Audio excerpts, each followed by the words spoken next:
on Minimalists.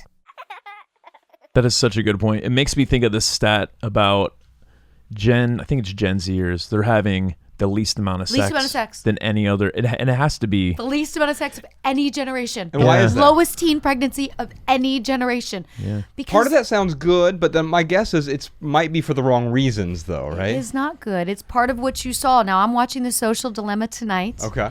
My neighbors and I are all getting together because we think this is a good conversation piece where you should watch it and then sit and talk about it afterwards. Yeah. So we're getting together to watch this.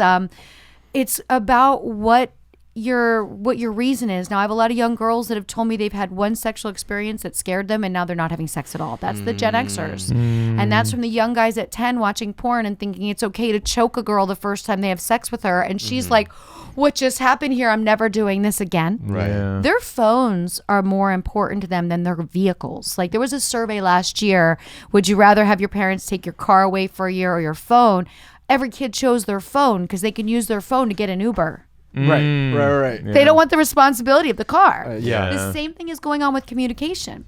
They can talk with their friends here, but why bother? It's so much work to meet in person. And to meet in person means then you have to try. Then you have to engage. Then you have to try and like make that move to hook up. The no sex thing, I think, is very unhealthy. Yeah. Yeah. And to me, like when I say it sounds good, and that's because we're in a rather moralizing culture, right? That puts a premium on. And by the way, we even use weird language around it. I took her virginity. Really? What did you do with it? Right. Right. Can you give it? Can I give it to someone else? Right. Right. We took. Yeah. She was a willing participant. Yeah. She shared it with you. Right. And by the way, Yeah.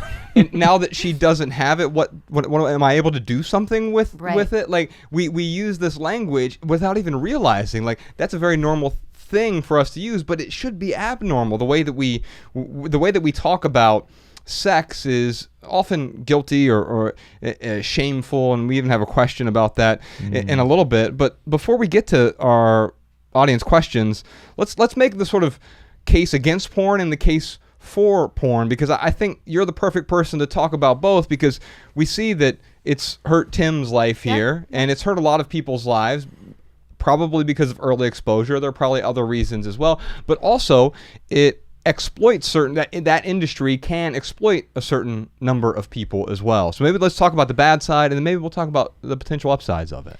The bad side, so, when I started shooting in the early 90s, there really wasn't a bad side yet. As female performers, you were kind of praised, catered to. Craft services called you the day before. What do you want? You were treated like gold because not a lot of women wanted to do this. Right. So you were still treated like we don't want her to run off and like move back home.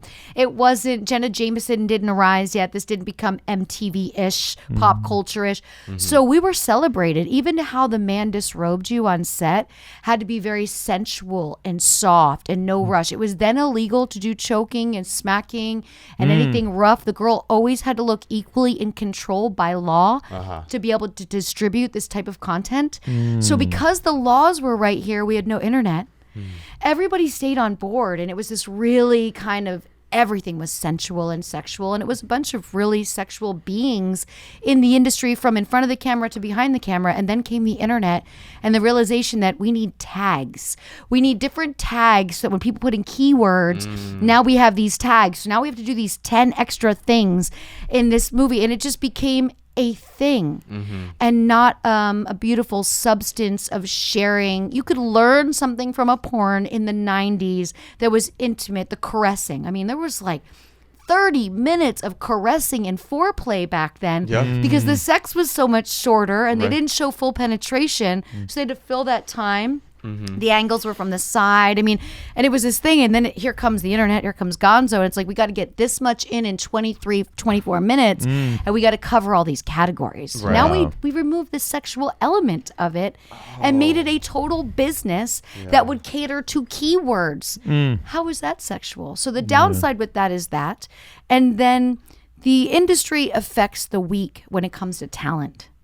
So the downsides that I saw of men that would hire men that would go into malls by high school and find 18-year-old girls and say, do you want to make $20,000 a month? And of course, the girl that watches the Kardashians every day and Everything I Need channel, she wants to make $20,000 a month. She wants to get her hair done, buy clothes. She knows exactly. So the luring in of the uneducated to sign paperwork that then kind of gives away a lot of their rights.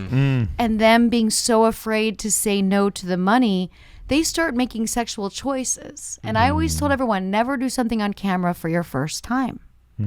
So if you haven't been with a girl in your personal life, why would you do a girl-girl scene on camera?